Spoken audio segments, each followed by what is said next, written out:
দেখে নাও, আমাদের কোনো ফুড কালার ইউজ হয় না। সব রেড চিলি রেডি হয়ে গেছে। হ্যাঁ, ফ্রাইড রাইস রেডি হয়েছে।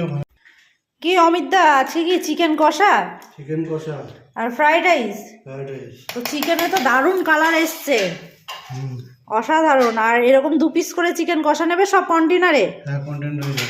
তুলিস না, ওই বেরিয়ে চলে আসছে, চাপ দিচ্ছি তো। মানে যত্ন সহকারে হাইজিন মেনটেন্স করে একদম পার্সেলটা করা হয় এখানে মিষ্টি। তো যারা যারা মনে করছেন এরকম সুন্দর সুন্দর কম্বো নিতে, তো তারা অবশ্যই কন্ট্যাক্ট করতে পারেন ভোজনপ্রেমী বাঙালিতে ঝুমাদির সাথে।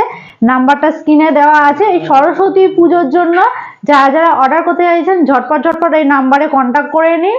দেখিয়ে দিলাম, আপনাদের সাথে শেয়ার করলাম ফ্রাইড রাইস, চিকেন কষা আর মিষ্টি আজকে অর্ডার ছিল, সেটাই আপনাদের সাথে শেয়ার করলাম। তো ভালো লাগলে অবশ্যই একটা লাইক কমেন্ট শেয়ার করে দেবেন, আর এইভাবে পাশে থাকবেন, সাপোর্ট করবেন, আর প্লিজ একটু পারলে ফলো করে দেবেন। টাটা, সবাই ভালো থাকবেন, সুস্থ থাকবেন।